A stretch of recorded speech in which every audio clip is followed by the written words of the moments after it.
Hello and welcome to part 2 of my Resident Evil Let's Play.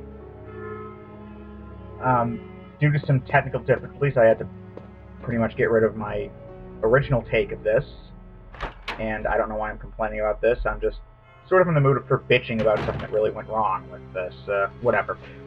On with the Let's Play.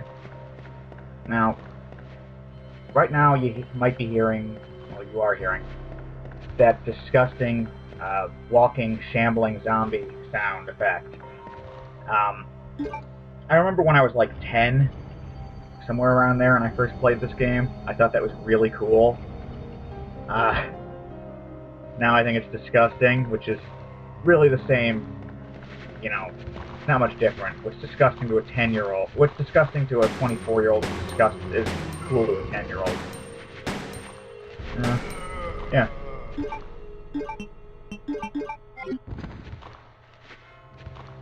Anyway, I love how this game doesn't really go for the logic of aim for the head. Just, like, pump 6 shots into their torso. Right there, I'm checking to see if they're dead, but the camera angle wouldn't let me see the pool of blood around them.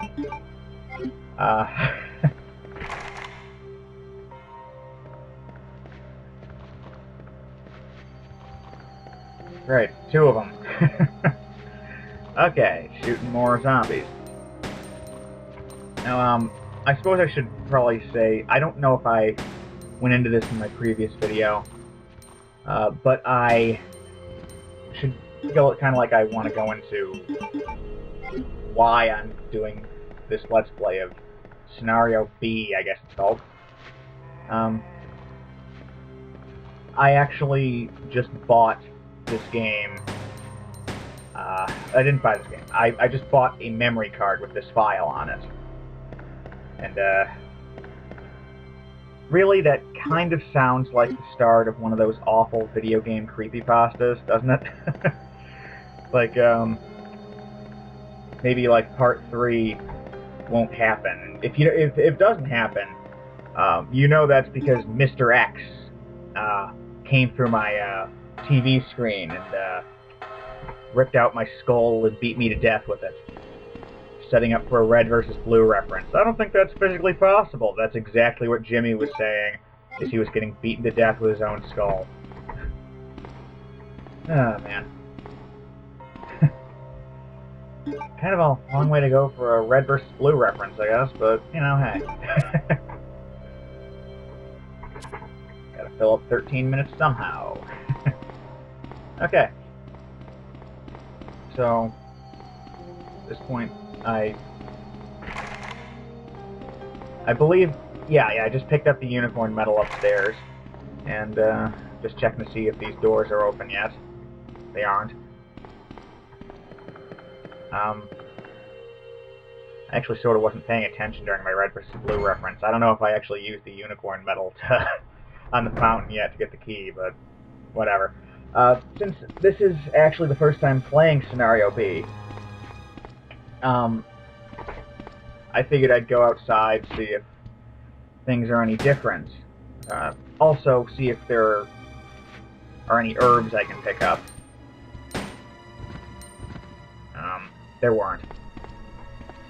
But, yeah, I just want to point out that first shot that I made that missed that zombie that I just killed.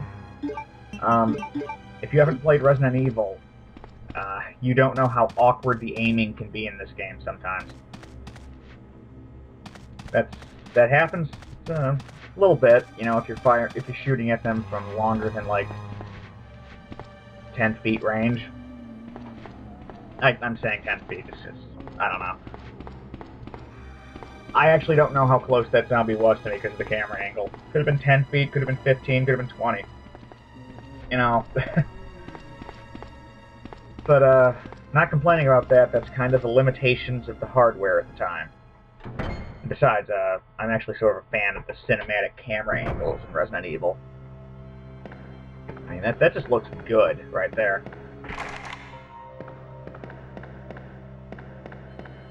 You know, the only problem is, like, you can't see the zombies directly in front of you if they're off camera. Okay, here I am doing the unicorn medal thing. Okay, and that is a bit of an issue, but You know, if you grew up with these games, you can kind of look past that.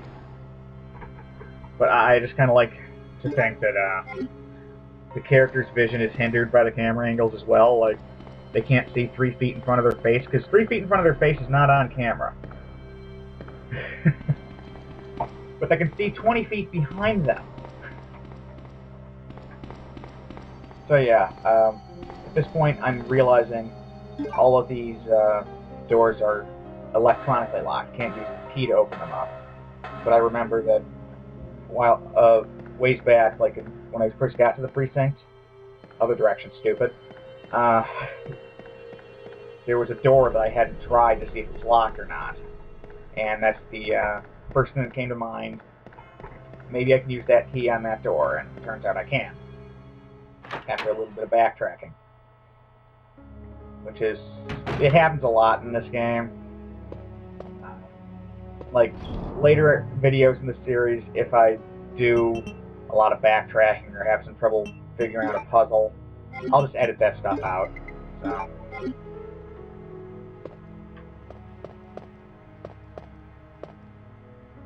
And not really hard to do, even though I'm using stupid-ass Windows Live Movie Maker and recording this audio while watching it in Media Player with the sound recorder. That's fun, isn't it?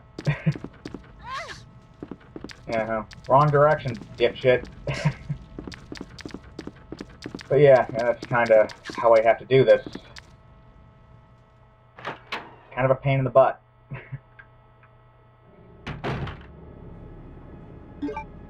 You know, because if something goes wrong with one of these programs, sound recorder or media player, and that's what happened with the last recording, I kind of get screwed over. It's hard to edit something out of sound recorder and then put it in the Windows Live Movie Maker.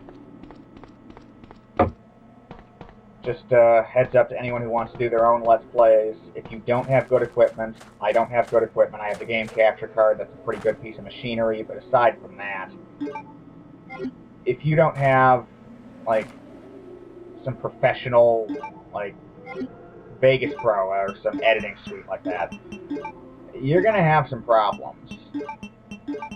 Which is kind of why I'm trying to save up for that stuff. Trying to get, like, a better microphone. I bought one a while back. Cheap piece of crap. Not very good at picking up the audio. I actually recorded a video of it with it a little while back. The Mortal Kombat creepypasta one. Yeah. Might do more with that at some point, but for now, not too interested in the idea. Oh, great. Another key. That was the heart key. And this room's familiar.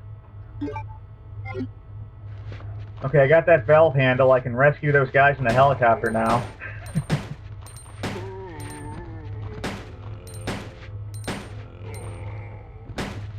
I just love that sound. Oh, it's like, oh, why are you being such a dick? I just wanted a hug.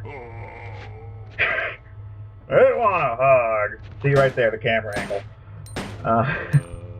That zombie on the ground there, he's still alive. So, yeah, I'm just gonna shoot him execution style right there. Yeah. Yeah, Claire's kind of cold like that. Cold bitch. Yeah. I mean, I'd be cold too if I was wearing shorts like that. I think this game takes place in November. I might be wrong about that. But it's kind of cold in whatever state the normal American suburb of Raccoon City is in, provided it's north of the Mason-Dixon line. Yeah. Some more herbs. I mean, you can't tell me that those, when you combine the herbs, that doesn't look like something on rolling paper, right? Alright. Right here, I try to remember the passcode for the safe. I don't remember it right. I don't remember what it is, but it's probably something very close to what I put in. Yeah.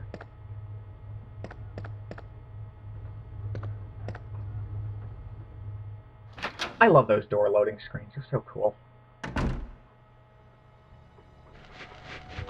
Fuck, no. Oh, we just wanted hugs! Yeah, I just like to picture the zombies in this game just kind of being like... I don't want to get too politically incorrect with this, but... So I'm not going to go into what they seem like. Right there, caught up on a door. Yeah. Happens a lot in old PS1 games like this.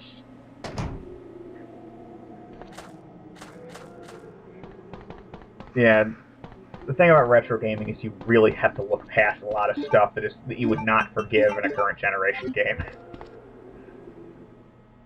You know, because they're working with old, outdated hardware to make these games, so you have to forgive a lot. Birds. Yeah, killing the birds in Resident Evil is just kind of a waste of ammo. You're probably not going to hit them. I think you can kill them with one pistol shot, but, like, what's the point? There's like 7 of them. Alright. Here we can use the valve handle on the valve and rescue those guys in the helicopter. Hopefully we're not too late. Too late to save those poor men. And those 3 innocent zombies who were just looking for a late-night snack. Or a hug from their fat, mustachioed friend. He wasn't very receptive of that, you know, with his submachine gun. Alright. Still have the valve handle. Apparently it's not useless yet.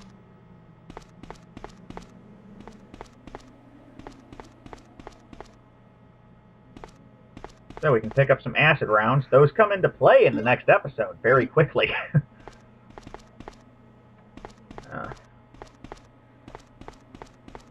Yeah, I'm just going to end after this next cutscene. So...